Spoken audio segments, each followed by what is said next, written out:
Para kay Vico Soto at sa buong Team Beating.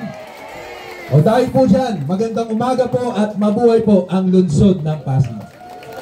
Muling iboto ang #1 sa balota, Congressman Roman Romulo, Barangay Rosario, ang mahusay na Mayor, Mayor Vico Soto!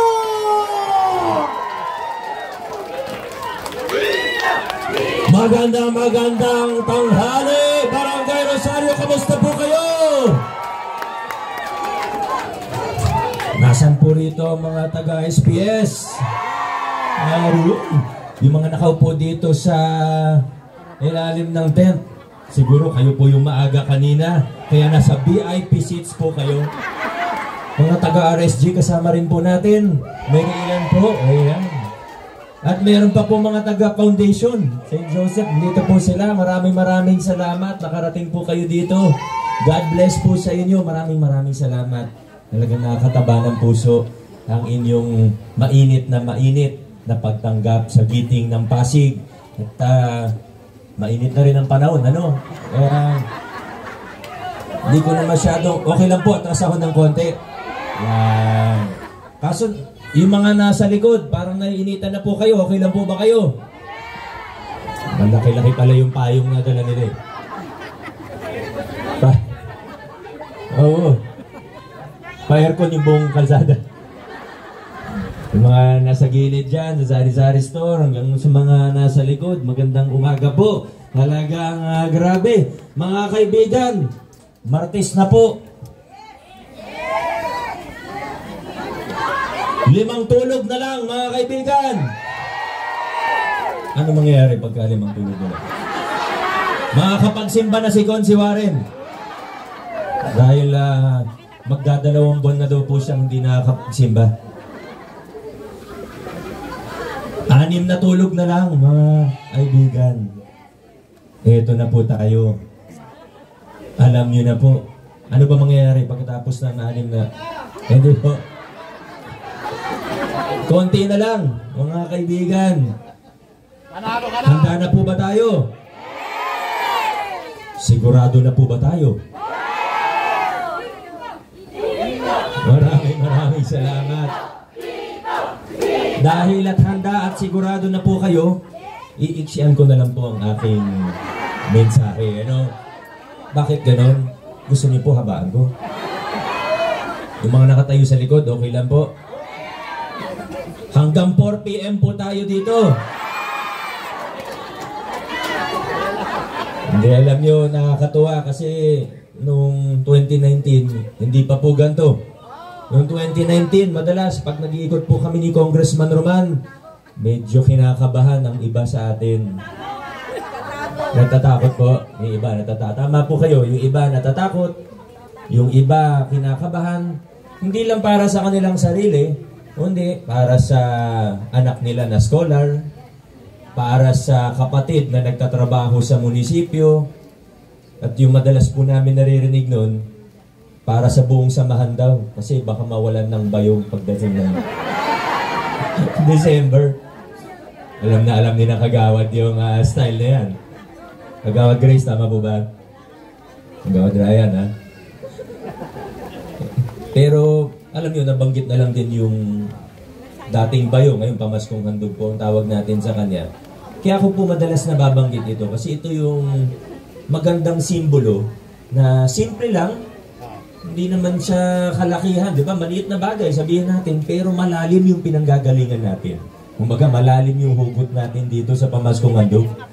Pinakita natin sa simpleng halimbawa na ito na posibleng magkaroon ng pamahalaan na tatalikuran ng takutan, na walang palakasan, pantay-pantay ang tingin sa bawat isang mamamayan. Yan ang pinatunayan po natin dito. Pero siyempre hindi tayo nagtapos doon. Sabi nga, simbolo po ito. Makikita po natin, pati sa ibang bagay. Ano po gusto niyong pag-usapan? Meron po bang mga seniors dito? Senior high school na po kayo lahat? Ano po ba? Senior citizen. Senior citizen. Senior citizen, sino po senior citizen dito? Nanay, mga senior citizen po natin. Naalala niyo po nun, uso yung mga card. Naalala niyo po yung mga card nun, di ba? Pwede ka makakuha ng blue card o privilege card. Yung iba, hindi naman senior, yung yellow card naman. Yung blue card, una, pagka December, makakuha ng cash gift. Pangalawa, pag pumunta ka sa ospital, pwedeng malibre ka sa ospital. Libre ng serbisyo sa ating dalawang city hospital. Sa unang tingin, okay naman. Maganda nga yan kasi nagbigay ng benepisyo. Pero bakit natin tinanggal noong 2019 yung blue card at privilege card? Noong una, may mga nagalit po sa akin. Sabi, Mayor, ba't mo tinanggal yung card? May nakukuha ako dyan, may benepisyo ako dyan. Pero siguro, ngayon 2025, alam na po ng bawat isa sa atin kung bakit. Dahil ayaw natin na may isang grupo na mas maganda yung natatanggap na benepisyo.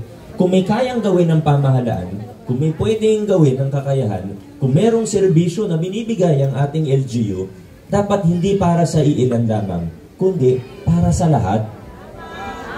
Kaya ano pong ginawa natin? Hindi natin basta tinanggal yung blue card. Unahin na po natin yung sa dalawang ospital, PCGH at yung Child's Hope. Ngayon, yung Child's Hope, kino-convert na po. Yan yung topic ng press con nila. Hindi kayo invited sa press con nila? O may kasama kayong nandun? May kasama kayo.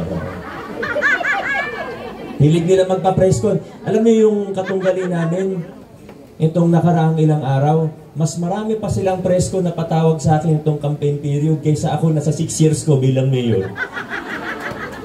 Sa 6 years ko bilang mayor, nagpa-press con lang po ako na kasama National Government Agency. Kasi request ng National Government. Nung may NBI, nung nagka-scam, yun lang po. Pero yung kalaban namin, ang hilig-hilig magpa-press con, kung ano-anong kalokohan pinagsasabi. Anyway. Diba, dalawa usir. Balik tayo. Rewind. Balik tayo sa ospital. Naisip ko lang kasi yun yung topic daw nila. Yung children's hospital. May anomalya daw. Lahat nakapost nga online. So, dalawang ospital. Ngayon, punta kayo sa ospital natin, hindi tatanungin kung may blue card po kayo. Hindi tatanungin kung botante kayo. Walang hahanapin na membership o card.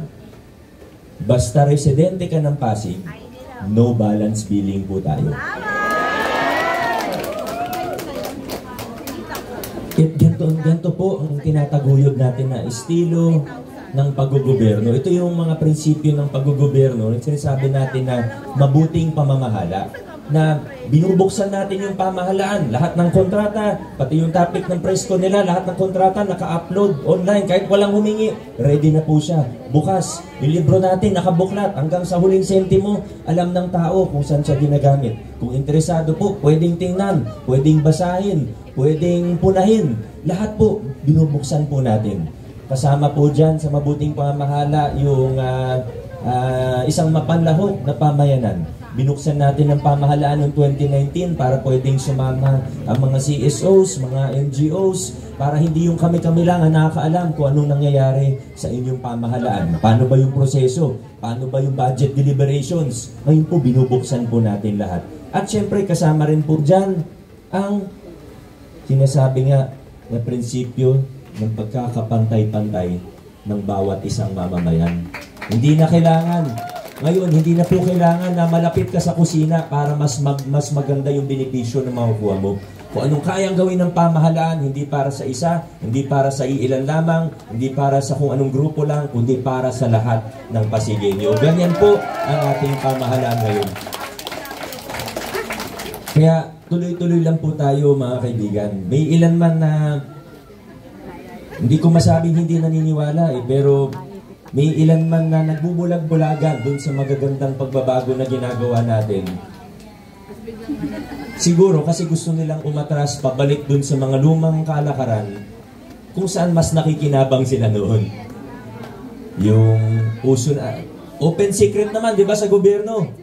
Susubukan nilang sabihin na Sige, patunayan mo, pero open secret, di ba? Panoorin nyo lang si Mayor Magalong ng Baguio. Inakwento niya po, di ba? Kung ano yung mga kalakaran, yung mga porsyentuhan, yung tinatawag na SOP. Open secret yan sa buong Pilipinas. Pero nung tinanggal po natin yan sa Pasig, may ilan na talagang nagalit kasi hindi lang naman milyon kinikita nila noon, kundi bilyon-bilyon. Pero nagawa po natin yan sa Pasig. Hindi naging madali. Malasindikat tong grupo po yan eh. Bilyon-bilyon ang pinag-uusapan natin ngayon. Kumukunti yung bilang nila, umihina ang puwersa nila, pero siyempre nandyan pa rin sila. Kumbaga, handa silang gawin ng kahit ano. Handa silang gumawa ng kahit anong kwento, handa silang gumastos ng kahit gaano kalaki para makabalik sa pwesto. Para sila ulit yung mangungontrata, para sila ulit yung mga makikinabang. Pero tayo sa lungsod ng Pasig, sa pag-iikot po namin araw-araw, ramdam na ramdam po namin sa bawat Pasigenyo na ayaw na natin bumalik dun sa mga lumang kalakaran na tinalikuran na po natin. Noong 2019, nasimulan natin yung mga malalaking pagbabago, pero aminin ko po sa inyo na may mga pagkakataon na nahirapan talaga ako bilang mayor po ninyo. Sabihin natin, wala nang kickback. Sisimula sa akin. Sabi nga, lead by example. Wala akong tatanggapin, wala akong hihingin kahit isang piso, kahit malaki yung kontrata. Yung nabanggit ko kaninang renovation, conversion ng Child's Hope natin para maging adult hospital, general hospital, nasa 315 million ng budget po rito. Kahit tanungin niyo po yung mga contractor dyan, zero ang kickback natin. Ngayon, 2025, kasama ang mga taong ito, kaya natin talaga ipatupad yan. Pero alam nyo, nung una po, pag may mga project tayo, kahit mga maliliit na project, may papagawang drainage, 2 million, hindi ko na maalala yung dito, yung bagong gawa. Hindi ko maalala kung magkano po ito, pero nasa 2 million, more or less, 2 million, may maliit na project. Nung unang term ko, 2019 hanggang 2022, sabihin, walang walang manghihingi, walang okay. Tapos habang pinapagawa na yung project at nababayaran na yung kontratista, biglang may mababalitaan ako, Mayor, pasensya na, pero meron daw isang konsyal humihingi ng 3%. Pasalamat lang sila, hindi ko sila natsyempohan papa-entrap ko sana, kaso wala Pero yun yung mga, baga, hindi na nga madali yung trabaho na ordinaryo Araw-araw, di ba, isang lungsod kasing laki ng Pasig. Madali ang trabaho, pero okay lang po yun. Ang hindi okay, mahirap na nga yung trabaho, tapos iintindihin mo pa yung mga ganun. Iintindihin mo pa yung mga nangihingi, mga nangungutong, yung mga naglalakad ng illegal na sugal, ng pogo. Yun yung talagang nagpapasakit ng ulo ng isang mayor na gusto sanang ayusin, reformahin ng ating pamahalaan. Pero noong 2022, mula 2022, nung binigyan niyo po ako na matitibay na kasama, hindi lamang sa congressman, kundi pati sa vice mayor at sa buong konseho po natin, masasabi po natin na una, bumilis ang ating pamahalaan. At ako po, bilang mayor ninyo, mas panatag yung loob ko, mas malakas ang loob ko, dahil alam ko na yung mga taong kasama natin sa konseho, nakalinya sa atin, kapareho natin ng prinsipyo, hindi tayo ipapahiya, hindi tayo ipapahamak. Ang laking tulong po talaga na nagkaroon tayo ng majority sa konseho. Ang vice mayor po natin ngayon, pwede rin natin siyang ipagmalaki. Ang vice mayor natin ngayon, 2 bagay na lang po. Una, napaka-professional. Pag may meeting ng 8 a.m., 7:29, nandun na po siya, mga kaibigan. Pangalawa, at ito yung mas importante, may integridad. May integridad. Naniniwala sa direksyon din natin ngayon bilang isang pamahalaan. Yung mga konsyal po natin, yung 3, kilala nyo na. Nakasama rin natin nung nag-inauguration po tayo rito. Sila po mga kasama natin na totoong nagtrabaho at nagtrabaho ng tapat.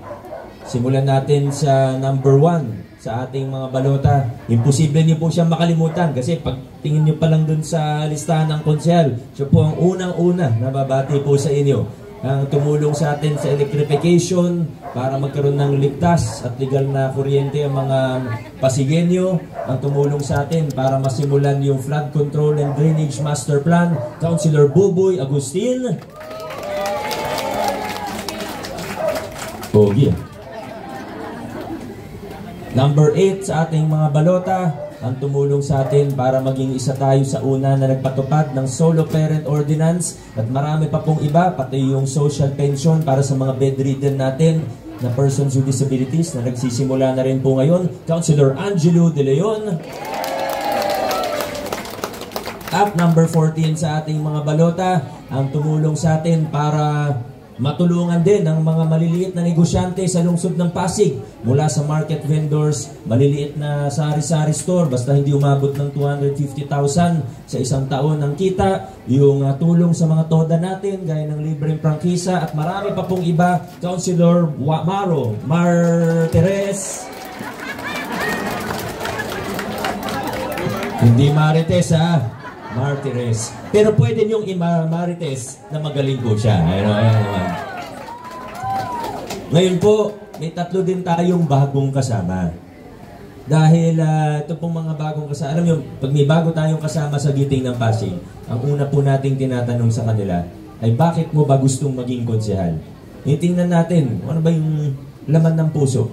Subukan nating i-discern. Ano ba yung laman ng puso? Ano ba yung intention nila? Kasi kung para lang pakapalin yung wallet nila, o baka may narinig sila na mga balita na dati may ganyan sa konseho, may gantong natatanggap. Wala na yan ngayon, wala kayong mapapala sa konseho, sa Giting ng Pasig kung ganyan ng pakay, kung ganyan ng intention ninyo. Pero itong 3 bago nating kasama, nakita po natin na nasa maganda at maayos ang kanilang intention. Sila po ay may maayos na track record. Sila po ay kwalipikado at gusto nilang maglingkod ng maayos at tapat sa ating bayan. Kaya, unahin ko na po, number 10 sa ating mga balota. Ito po, sabi niya nga, nagkaroon na siya ng posisyon sa nasyonal. Pero gusto niyang tumulong kung saan siya nakatira. Taga-Barangay de la Paz po siya. Malapit-lapit lang po dito. Naging undersecretary na po siya ng nasyonal na pamahalaan sa National Youth Commission. Chairperson po siya doon. Siguradong magiging asset po ito para sa lungsod natin at sa ating konseho. Magiging malaking tulong po siya. Bukod sa mga nabanggit niya kanina, ang nakikita ko sa kanya, marami siyang fresh o bago na ideya. May mga kasama din tayo senior citizen, pero maganda may kasama rin tayo na mas nakakabata. Para balanse naman, para balanse. Lahat yan, importante kailan balanse ang ating konseho. Ang dinutukoy ko po ay wala na pong iba, kundi si dating Undersecretary Ryan Enriquez. Pag mga anak ninyo, pag gustong matuto mag-table tennis, ping-pong, siya po ang pwedeng maging coach. Libre lang po ang lessons. Varsity yan ng ping-pong. At table tennis pala. Number 13 sa ating mga balota. Ito, hindi naman siguro bago sa paningin nyo ito. Anong pangalan niya? Anong Warren Incenso? Anong pangalan niya? Warren Tosino naman. May mga tao talaga na malapit sa public service, kahit inaawat na o pero talagang gustong maglingkod Talagang gustong maglingkod, yan po ang nakita natin sa kanya.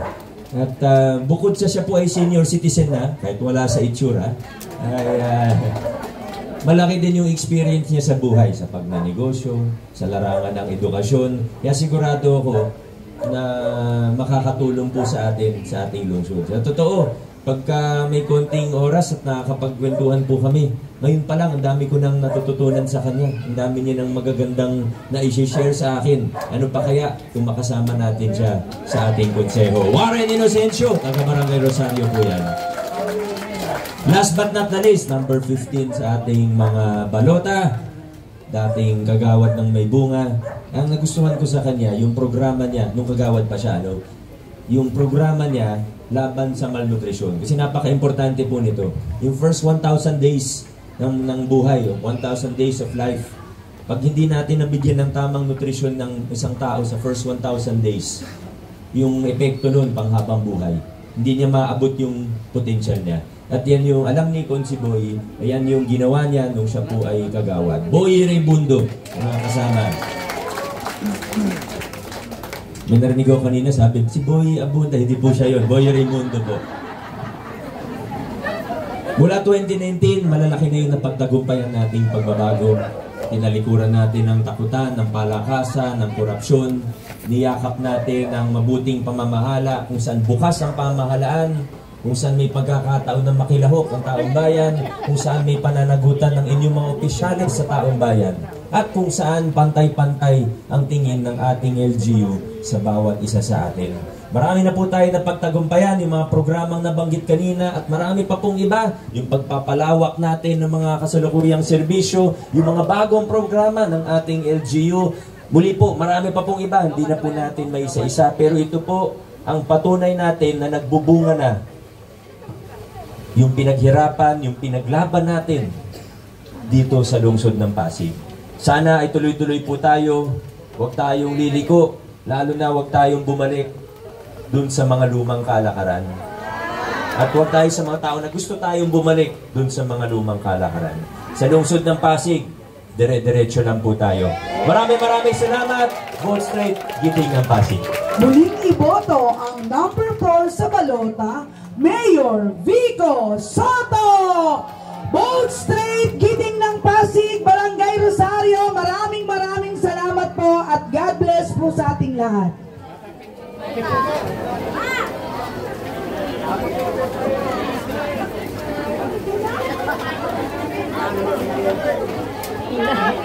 Busy na.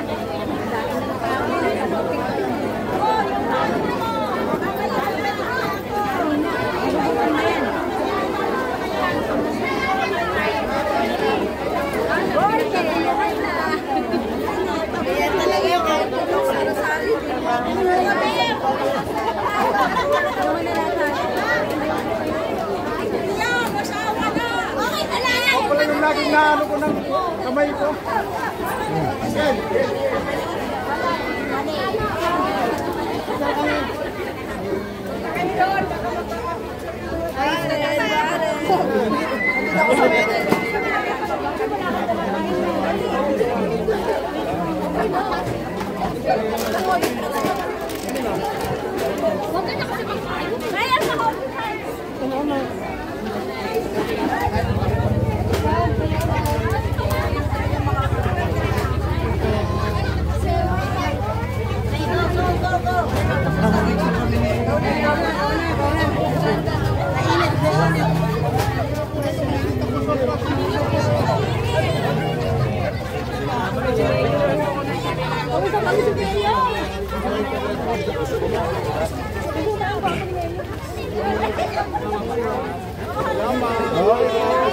Una po yung iba ka, mag-iitang ko sobra. Bata. Okay. Sila hindi masyado maganda. Maraming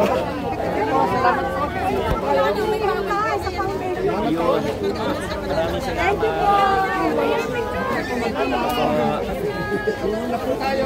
Salamat. Picture. Picture ka kami yan.